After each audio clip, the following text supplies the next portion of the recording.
Kaze cane muri kiganiro ca Dikobu. Nagira ngo imbere yuko twinjira mu kiganiro nyezina dusabe mushinga ntahe Samuel agihagarikiye atubarire mu majambo makeyi ico Dikobu bisigura nico Dikobu ibereyeho. Dikobu ni développement, initiative et coopération des Burundais aux États-Unis d'Amérique. Mu Congereza barabivuga neza ko ari development, initiatives and cooperations of Burundians in USA. Nagira ngo uyu mugoroba uwobaza umwe muri mwebwe ikibazo canke ibibazo nyamukuru mubona aho muherereye nk'abarundi nk'abantu mwabayaha mwovuga ko ibibazo biduhanze bimeze gute hasabwa gukora iki?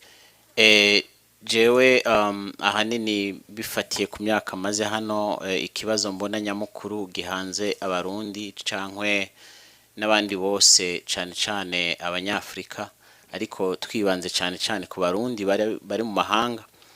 Ikibazo cane gikomeye kandi kiriko gituma abarundi tudashobora gutera imbere ni kibazo c'Ivyiyumviro ico no kwita mindset gituma abantu badashobora gukorera hamwe. Abantu gukorera hamwe iyo bagiye hamwe bagira inguvu kandi bagatorera inyishu ibibazo byose bafise. Igituma rero bataja hamwe nico nita mindset yacu twese abarundi usanga igoye.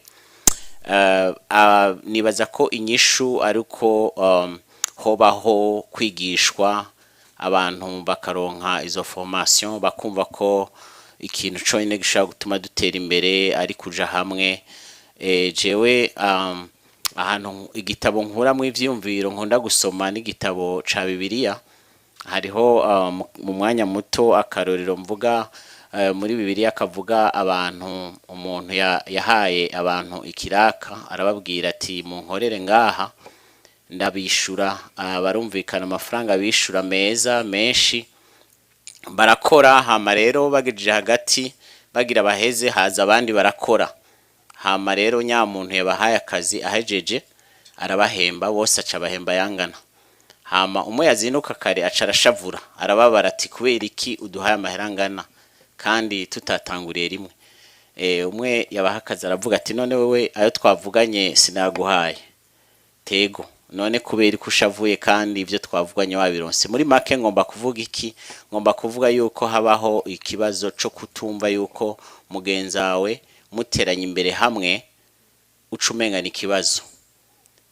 Ivyo nivyo vyiyumviro usanga bigwiriye mu vyiyumviro vyacu twebwe nk'abantu ba mu mahanga usanga tutabona yuko mugenzanje ateye imbere vyoshobora kugaruka bikamfasha jewe. Rero ivyo nivyo nyigisho zikwiye kubaho tukumva yuko duteye imbere twese icarimwe ariho dushika kure. Ivyo vyatumye n'ibihugu bitera imbere ko byagiye hamwe kitwa Amerika, leta zunze ubumwe za Amerika nuko zagiye hamwe.